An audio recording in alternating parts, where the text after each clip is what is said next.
என் மகட்ட எல்கேஜில இருந்து நான் என்ன கேட்க சொல்லியிருக்கோம்னா, நீங்க என்ன ஜாதி அப்படின்னு சொல்லி கேட்க சொல்லியிருக்கேன். உங்க பொண்ணு எத்தனை வயசாகுது? இப்போ வந்து 10 வயசு ஆகுது. தற்கூரி நாயங்களா? ஒருவனுக்கு ஒருத்தி அப்படின்னு சொல்றாங்க. அது ரொம்ப பிற்போக்கா இருக்கு. லிவிங் டுகெதர் அவங்க ஒரு எக்ஸ்பெரிமெண்ட் பண்றாங்க. இப்படியும் குடும்பம் நடத்தலாமா? இன்னைக்கு மெட்டர்னிட்டி கிளினிக்கே கிடையாது, எல்லாமே ஃபெர்டிலிட்டி கிளினிக். குழந்தை உற்பத்தி பண்றாங்க. லிவிங் டுகெதர்ல குழந்தை வருதா? லிவிங் டுகெதர்ல ஏன் குழந்தை வரக்கூடாது? குழந்தை வந்துச்சுனாக்கா நீங்க 2 பேர் போயிருவீங்க. அப்ப அந்த குழந்தை என்ன பண்ணுவீங்க? நீங்க கேட்ட கேள்வி கரெக்டான கேள்வி. திருப்பி எடுத்து சொன்னீங்கன்னா பேரண்ட்ஸ் அக்செப்ட் பண்ணி பப்புக்கு போவீங்களா? பேரண்ட்ஸ் அக்செப்ட் பண்ணி லிவிங் டுகெதர் இருப்பீங்களா? இதெல்லாம் பேரண்ட்ஸ் அக்செப்ட் பண்ணா ஓகேவா? அக்செப்ட் பண்ணுவாங்களா? பண்ணிட்டா ஓகேவா? அவர் சொன்னாரு, நீங்க பப்புக்கு போனீங்கன்னா உங்க பேரண்ட்ஸ் கிட்ட சொல்வீங்களா? சோ நான் சொல்வேன் எங்க அப்பா கிட்ட. நான் பப்புக்கு போறப்பா சொல்வேன். நல்ல குடும்பம். பப்புக்கு போறது குடிக்கிறது எங்க கலாச்சாரம்னா, குடிச்சிட்டு ரோட்ல விழுந்து கிடக்கிறது யார் கலாச்சாரம்? எத்தனை பேர் இங்க அரேஞ்ச் மேரேஜ் பண்ணிட்டு புள்ள வந்து டாய்லெட் போயிடுச்சுங்க, பொண்டாட்டியை கூப்பிடாம அள்ளி போடுற எத்தனை பேர் இருக்கீங்க? குண்டிய கழுவி குளிப்பாட்ட சொல்லுங்க பாப்போம். ஆன்லைன்ல லோன் தராங்கன்ட்டு இன்னைக்கு 49,000 சூசைட் கேஸ் பதிவாயிருக்கு. உங்களுடைய கலாச்சாரம் என்பது மீண்டும் மீண்டும் பெண்ணை சுற்றியே தான் இருக்கு. ஆமா சார். ஆம்பளை கொண்டனா அதோட போச்சு, பொம்பளை கொண்டனா குடும்பமே போச்சு. மைக்கை கீழ கொடுத்துரு. All contents provided by this channel is meant for educational purpose only. இன்னைக்கு நம்ம பேச விரும்புன வந்து மாறி வரும் கலாச்சாரம் ஏற்புடையது என்று பேசும் ஒரு தலைமுறையும், இல்ல அது ஏற்புடையது அல்ல, அப்படியெல்லாம் மாறி வரக்கூடாது அப்படின்னு சொல்ற மாதிரி தலைமுறை இருக்கும். ஆரம்பிக்கலாங்களா? ஏன் சடங்கு ஏதாவது பண்ணணுமா என்ன? சட்டு புட்டுன்னு ஆரம்பிங்கயா. கலாச்சாரம் என்பது மாறி வருவது ஏற்புடையது அல்லன்னு சொல்றீங்களே, உங்களை பார்த்து எதுவெல்லாம் உங்களுக்கு ஏற்புடையது அல்லன்னு சொல்லுவீங்க? ஒரு வரியில சொல்லணும்னா ஒருத்தர் என்ன சொல்லுவீங்க? நம்மளுடைய பழக்க வழக்கத்தின் அடிப்படையில் கொண்டாடக்கூடிய பண்டிகைகள் இப்ப வந்து இந்த கலாச்சார இதுல வந்து நிறைய மாற்றங்கள் ஆயிருக்கு. எதை வச்சு அப்படி சொல்றீங்க? நீங்க காதலர் தினம், கிஸ் ஆஃப் டே, இந்த மாதிரியான விஷயங்களை தான் முன்னிலைப்படுத்தி அவங்க கொண்டாடுறாங்களே தவிர நம்மளுடைய தமிழ் புத்தாண்டுக்கு முக்கியத்துவம் கொடுக்கறாங்களான்னு கேட்டா இல்லைன்னு தான் நம்ம சொல்லணும். வேதனை, அவமானம், வெட்கம். குளித்து விட்டு கும்மாள் அடிக்கக்கூடிய ஜனவரி 1 ஆங்கில புத்தாண்டை இவங்க கொண்டாடுறாங்க. ஆனா குளித்து விட்டு கோயிலுக்கு போகக்கூடிய நம்மளுடைய தமிழ் புத்தாண்டை இவங்க மறந்துடுறாங்க. நாடு எங்க சார் போகுது? நாடு நாசமா போகுது. உனக்கு என்ன பிரச்சனை? நான் ஒரு பெரிய பள்ளியில ஆசிரியராக இருக்கேன். ஆனா அந்த பள்ளியில நாங்க தமிழ்ல பேசுறதுக்கான ஊக்கத்துவத்தை நாங்க கொடுக்கிறோம். ஆனா இவங்க நிறைய பேர் பாத்தீங்கன்னா ஒரு வார்த்தையை பேசும்போதே 2 மொழி கலவையில பேசுறாங்க. மொழி கலவை எனக்கு கொஞ்சம் பிடிக்கல. மொழி சிதைவு என்பதே கலாச்சார மாற்றம் தான் ஏற்புடையது அல்லங்கிறீங்க. 10,000 ஆண்டு பழமையான மொழி, இலக்கணம் உள்ள ஒரு மொழி. காதலை விட சாதி தான் முக்கியம் அப்படின்னு நீங்க பேசிட்டு இருக்கீங்க. உங்க வீட்டு பசங்கள்ல கண்டிப்பா எப்படி நீங்க உங்களுக்கு காதல் வந்திருக்குன்னு சொல்றீங்களோ, அப்படி இந்த தலைமுறையில கண்டிப்பா உங்க வீட்டு மகனுக்கோ மகளுக்கோ காதல் வரும். லவ்ஸ்க்கு வயசு வித்தியாசமே கிடையாது. எந்த வயசுலயும் லவ்ஸ் வரலாம் இல்லையா? ஆனா அதுக்கு முன்னாடி நீங்க முன்னெச்சரிக்கையா அவர்களுக்கு லேசா பூடகமா ஒன்று சொல்லுவீங்க. அப்ப நமக்கு இதெல்லாம் சரியா வராதுப்பா, அதெல்லாம் செய்யக்கூடாதுப்பா. ஏன்னா அதுதான் அவனுடைய அடிப்படை உணர்வு. அது வேண்டாம்னு சொல்றது எப்படி சொல்லுவீங்க? நம்ம குடும்பத்துக்கு கௌரவம் தான். எனக்கு வந்து 3 பெண் குழந்தைகள். என் மகட்ட வந்து எல்கேஜில இருந்து நான் வந்து சொல்லி வளர்த்துருக்கிறேன். நீ வந்து என்ன கேட்டாலும் நான் உனக்கு வாங்கி தருவேன். 2 ரயில் பெட்டி 2 ஏர்பிளைனும் கேளு, குடுப்பானான்னு பார்க்கலாம். உனக்கு வந்து காதல் அப்படின்னு சொல்லிட்டு வரும். எப்படின்னா 16 வயசுல 14 வயசுல வந்து ஒரு ஆர்வ கொள்ளரில் காலேஜுக்கு பிள்ளையை நம்ம அனுப்புறோம் வைங்களேன். அப்போ வந்து காதலுங்கிறது வரும். அப்போ உனக்கு ஒரு பையன் வந்து லெட்டர் கொடுக்காமனா, அப்போ வந்து என் பொண்ணை வந்து நான் என்ன கேட்க சொல்லியிருக்கோம்னா, நீங்கள் என்ன ஜாதி அப்படின்னு சொல்லி கேட்க சொல்லியிருக்கேன். யாருங்க இவரு? அடி முட்டாள் கேள்விப்பட்டிருக்கேன், ஆனா தடி முட்டாளை இப்பதான் பாக்குறேன். இது வந்து நான் பொண்ணுகிட்ட ஒரு காதலை சொன்னா முதல்ல வந்துட்டு என்ன ஜாதின்னு கேளுமான்னு சொல்லியிருக்காராம். உங்க பொண்ணு எத்தனை வயசாகுது? இப்போ வந்து 10 வயசு ஆகுது. எச்சம் கொஞ்சம் மூஞ்சில துப்புங்களேன். 10 வயசு ஆகுது. உனக்கு 15-16 வயசுல யாராவது காதல் கடிதம் கொடுத்தா ஜாதி என்னன்னு கேளுன்னு சொல்லிருக்கீங்க. அந்த பையன் ஜாதி மாத்தி சொன்னோம்னா, நான் என்ன ஜாதி அப்படின்னா அனுப்பிடுறது அந்த மாதிரி விஷயம் உங்களுக்கு எங்களுக்கு இந்த மாதிரி எங்களுக்கு ஒத்து வராது அப்படிங்கறத சொல்லியிருக்கேன். காமராஜர் அந்த காலத்துல திட்டம் போட்டு ஸ்கூல் ஆரம்பிச்சாரு. அப்படியும் இந்த மாதிரி தற்கொலை படிக்காம சொல்லுவாங்க. அண்ணன் சொல்றாரு தன்னோட குழந்தைக்கு 8 வயசுலயானா 10 வயசு 10 வயசுல 10 வயசு குழந்தைகிட்ட ஜாதியை பத்தி பேசலாமா? அந்த வளர்ற குழந்தை மனசு, அந்த குழந்தைக்கு ஆரம்பத்துல ஒரு நஞ்சை விதைக்கிறார். பிள்ளைங்க மனசுல அசத்தை விதைக்காதப்பா, அவங்க நல்லா இருக்கணும். அந்த குழந்தை நாளைக்கு எப்படி வளருவா சமுதாயத்துல? தன்னோட இருக்கிற சக பிள்ளை கிட்ட, தன்னோட இருக்கிற சக தோழன் கிட்ட இதெல்லாம் பார்த்து வளரக்கூடிய சமுதாயத்துல அவ இவரா ஒரு தீயவளா உண்டு பண்றாரு. தான் கெட்ட குரங்கு மனத்தையும் சேர்த்து கெடுக்குன்னு சொல்லுவாங்க. அப்போ ஒரு குழந்தைகிட்ட நீ என்ன படிச்சமான்னு கேட்கலாம், என்னமா ஆசிரியர் நடத்துறான்னு கேட்கலாம், இல்ல எங்கம்மா போயிட்டு வரன்னு கேட்கலாம். இப்படி கண்காணிக்க நீ குழந்தைய. ஒரு தீய செயலுக்கு அடித்தளம் எங்க இருந்து வருது? தன்னோட தந்தை கிட்ட இருந்து வருது. காமராஜர் எம்ஜிஆர்லாம் உங்களுக்காக தான் சத்துணவு திட்டமே போட்டாங்க. அப்ப கூட நீங்க படிக்கல. ஒரு அப்பா தன் மகளுக்கு நல்லொழுக்கம், படிப்பு, இதர சம்பந்தங்களை பத்தி பேசலாம். அதை விட்டுட்டு ஜாதி சர்டிபிகேட் கேட்டுட்டு தான் காதலிக்கணும்னு சொல்வது ஒரு தீய விஷயம் இல்லையா? அப்படி தெரியாம தான் கேக்குறேன். இதெல்லாம் ஒரு பழப்பா? அதாவது இந்த நல்ல ஒழுக்கம், படிப்பு எல்லாமே வந்து திருமணம் முடிஞ்சு ஒரு நல்ல வாழ்க்கைக்காக இதெல்லாம் பண்றீங்க. ஐயா 5 வயசு தான் பையன் ஸ்கூல் போறான். பெத்ததுல அப்பன் கிட்ட தான் இருக்குது குழந்தை. அப்ப என்ன சொல்லி தர? 400 பெரியார் வந்தாலும் முடியாதுடா. எதுக்கு? உங்களை திருத்துறதுக்கே. ஓகே. வேற எந்த கலாச்சாரம் மாறி வரும் கலாச்சாரம் உங்களுக்கு ஏற்புடையதா இல்ல? இப்ப இருக்கிற ஜெனரேஷன் வந்து கலாச்சாரம் அப்படிங்கறது வந்து எதை நினைச்சிட்டு இருக்காங்கன்னு சொல்லி தெரியல. ஃபர்ஸ்ட் ஆஃப் ஆல் இந்த living together, get together, over நைட்ல வந்துட்டு வெளில போறது, கண்டதை திங்கிறது, அப்புறம் ஒண்ணு கட்டிக்கிட்டு முத்தம் கொடுக்கிறது, பப்புக்கு போறது, கிளப்புக்கு போறது, இதெல்லாம் வந்து அவங்க வீட்டுல அவங்க அப்பா அம்மாவுக்கு தெரிஞ்சு அவங்க ஊர்ல அக்கம் பக்கத்து வீட்டுக்கு தெரிஞ்சு அவங்களால பண்ண முடியுமா? பண்ணா பிரச்சனை இல்லை உங்களுக்கு. பண்ணா பிரச்சனை இல்லைன்னு நான் சொல்ல வரேன். ரோட்ல பைக்ல பஸ்ல தியேட்டர்ல எங்க போனாலும் உங்க இம்சை தாங்க முடியலடா. அப்படி மறைச்சு பண்ண வேண்டிய விஷயத்த ஏன் பண்ணணும்? இந்த பொண்ணு தானே கிளப் கூப்பிட்டா வருண்டா, இந்த பொண்ணு தானே அப்படிங்கிற மாதிரி வந்துரும் இல்லையா? ஓகே, ஒரு பப் கல்ச்சர்ங்கிறது ரொம்ப மோசமா இருக்கு. இந்த நாடு எங்கேயா போகுது? எல்லாம் அங்கதான் சார் போயிட்டு இருக்குது. ஒரு தலைமுறையில 13 குழந்தை 14 குழந்தை பெத்துட்டு இருந்த தலைமுறை இன்னைக்கு ஒரு குழந்தை பெக்கிறதுக்கு தடுமாறிக்கிட்டு இருக்கு. அந்த காலத்துல எங்க ஆயால வீட்டு வேலையும் பார்த்துட்டு வயக்காட்டுல வேலை பார்த்து 10 பிள்ளைய பெத்து வளர்த்து ஆளாக்குச்சு. நிறைய இடத்துல இன்னைக்கு குழந்தை இல்லையா வாங்க அப்படின்னு வெளிப்படையா விளம்பரம் பண்றாங்க. இந்த கலாச்சாரம் அப்படின்றது வந்து எப்படிப்பட்ட கலாச்சாரம்? எவ்வளவு பெரிய கேவலம் தெரியுமா? உலகமே உங்களை பார்த்து சிரிக்குது.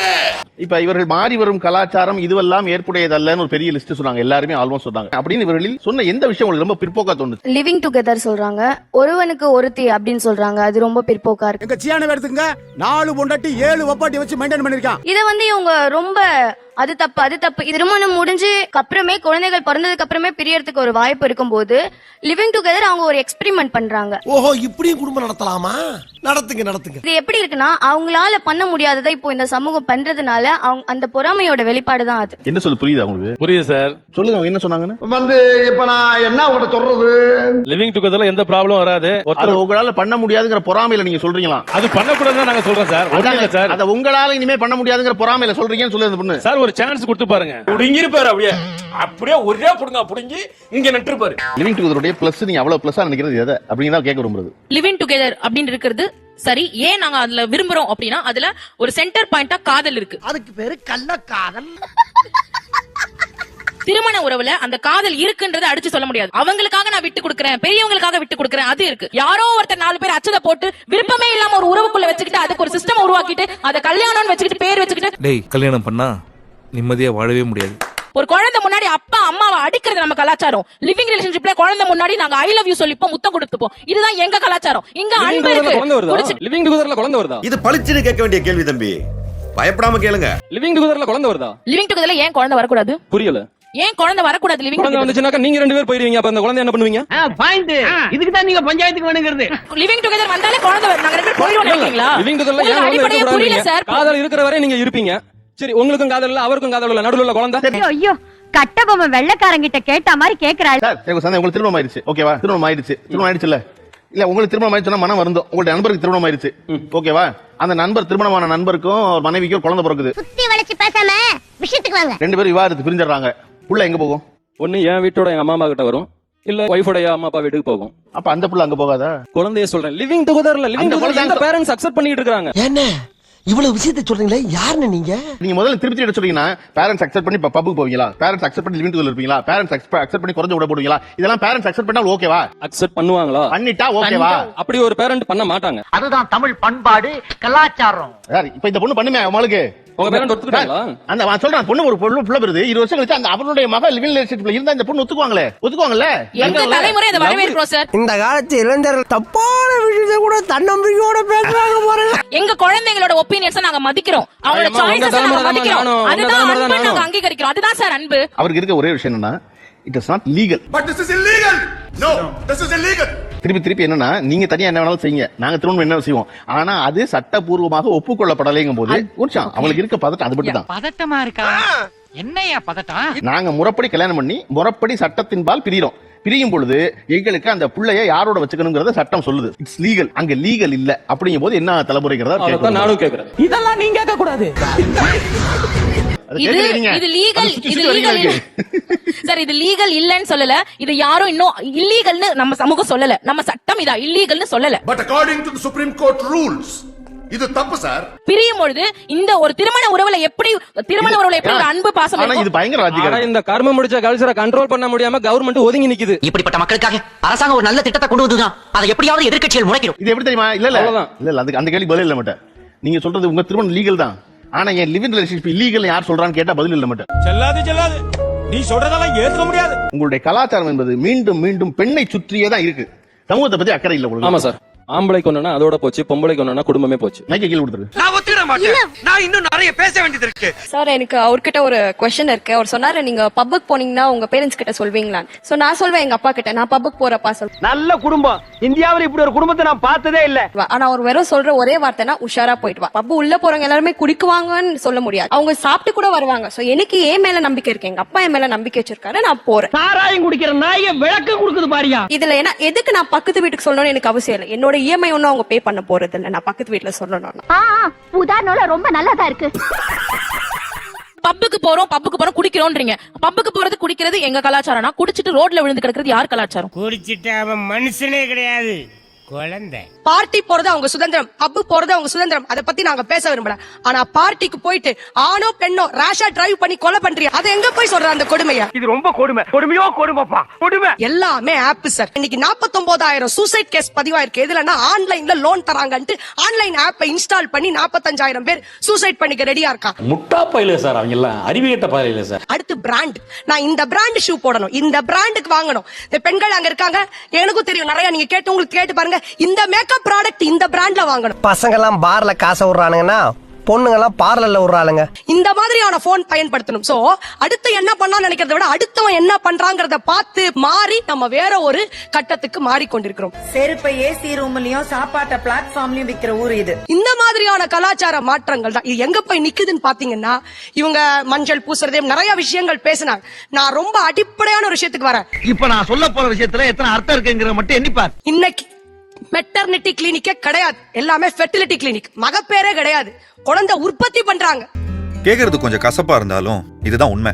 இதுக்கெல்லாம் அடிப்படை காரணம் என்னன்னா, கலாச்சாரத்தை நம்ம தொலைச்சிட்டு நிக்கிற விஷயம் தான். ரொம்ப ரொம்ப சாதாரண விஷயம். இது வந்து ஆண்கள் பெண்கள் எல்லாத்துக்கும் பொருந்தும். மானமும் அறிவும் தான் மனுஷனுக்கு அழகு. போங்க. இல்ல சார், ஃபர்ஸ்ட் எல்லாம் வந்து பீச்சுக்கு போனா அந்த வந்து பீச் வந்து ஒரு குடும்பமா வர வேண்டிய ஒரு இடம், குடும்பமா பார்க்க வேண்டிய இடம். இப்ப பீச்சுக்கு போனா நம்ம என்ன பாக்குறோம்ட்டு ரியாலிட்டி அவங்க எல்லாம் ஒத்துக்கணும். நல்லாவே எல்லாருக்கும் தெரியும். ஃபேமிலியா போக முடியல. கர்மம் கர்மம். இந்த கன்றாவை எல்லாம் பார்க்கணும் என் தலையெழுத்து. சின்ன சின்ன குழந்தைங்க இருக்கு, எல்லாரும் சின்ன சின்ன பசங்க வராங்க. அந்த இடத்துல நீங்க என்ன பண்றீங்க? அது எப்படி மரியாதையா நீங்க எப்படி சொல்றீங்க? அது பொது இடங்கள்ல வந்து காதலர்கள் நாகரிகமா நடந்து கொள்வதில் என்பது நீ சாயந்தரம் பீச்சுக்கு போனா தெரிஞ்சிடும். கொஞ்சம் குழாவுறாங்க, கட்டி பிடிச்சி முத்தம் தான் கொடுக்கல. ஏன்னா சார், இந்த கொரோனா காலத்துக்கு அப்புறம் சென்னை இயல்பு நிலைக்கு திரும்பியது அப்படின்னு பத்திரிகையில் எது படமா வந்துச்சு அப்படின்னா, ஆணு பெண்ணுமா துப்பட்டாவை போட்டு மூடிட்டு உட்கார்ந்து போட்டோ போட்டு தான் சென்னை இயல்பு நிலைக்கு திரும்பியது. நக்கல்யா அவனுக்கு.